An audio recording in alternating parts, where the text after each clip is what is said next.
Okay, so let me paint you a picture. Imagine two people. Let's say they're financial twins. They're the same age, live in the same city, probably have similar jobs. And on the exact same day, they both start investing. They each put the same 300 bucks a month into the same S&P 500 index fund. Identical starts. But if we fast forward 30 years, well, their stories couldn't be more different. So here we are, 3 decades later. Our first investor is kicking back, checking their account, and sees a balance that's just ticked past $600,000. Wow. But our second investor, they log in and see just 41,000.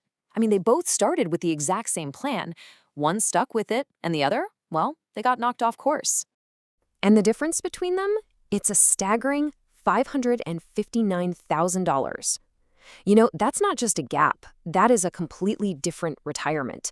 That's a life-changing amount of money. So this begs the question, right? Same starting line, same investment, same everything. Why did they end up in two totally different financial universes?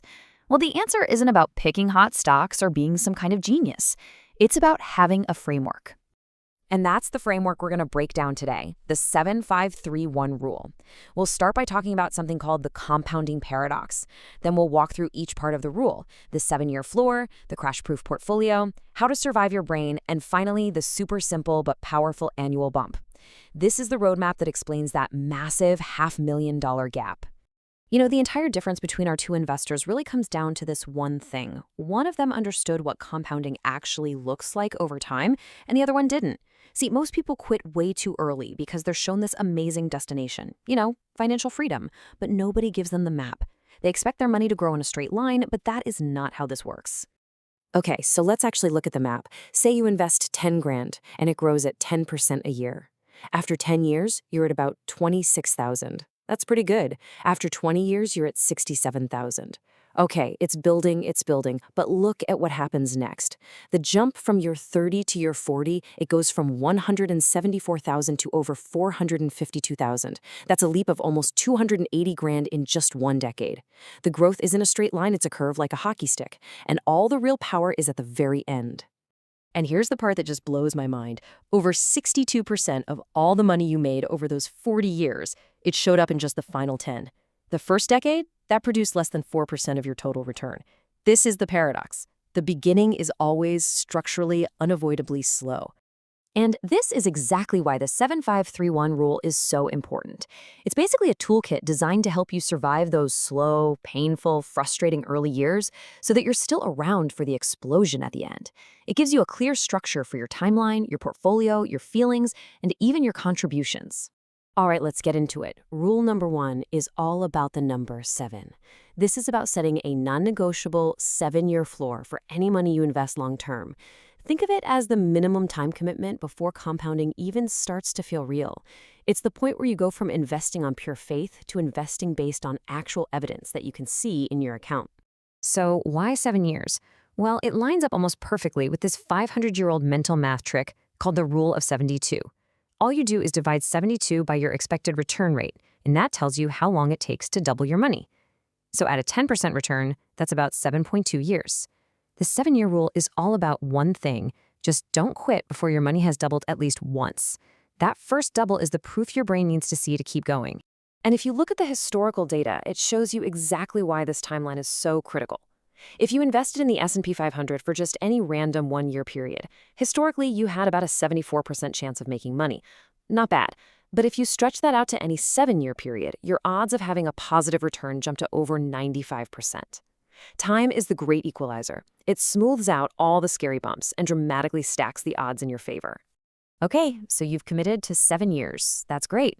But that commitment doesn't mean a thing if one really bad year completely wipes you out or scares you away. This brings us to the second number in our rule, 5. You need a portfolio that's built to withstand a crash, and that means diversifying across 5 different kinds of assets. I want you to think of your portfolio like a Formula One pit crew.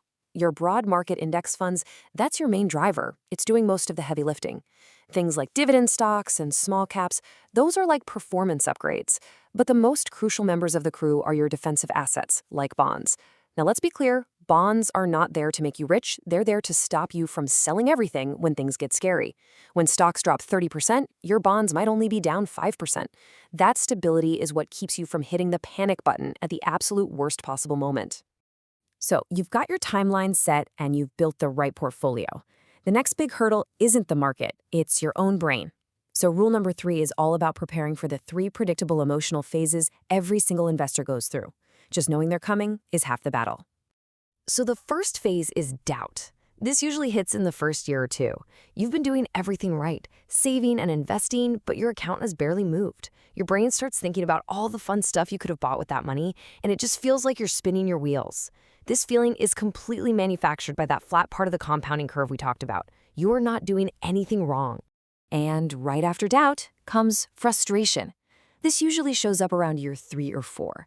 You've been at it for a while now, you're starting to feel like a real investor, but the balance in your account just doesn't feel like it matches the effort you're putting in. And what's so frustrating about frustration is that it almost always happens right before the curve really starts to bend upwards. It's like taking the cake out of the oven 30 seconds before it's done. And finally, there's panic. This is the big one. This is when the market doesn't just dip, it crashes. 30% down. Your account value just plummets, maybe even falling below what you've put in.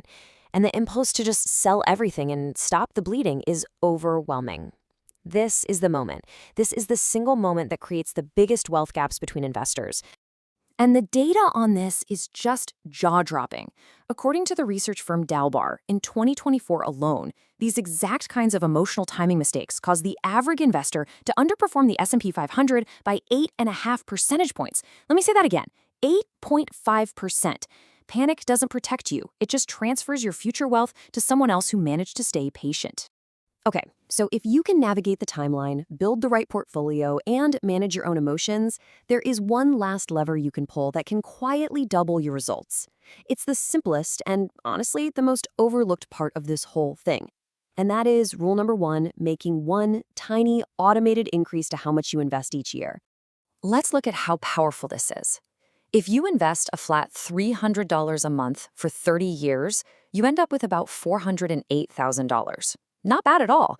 But if you increase that contribution by just 5% each year, which you'd barely even notice, your final balance jumps to nearly $787,000.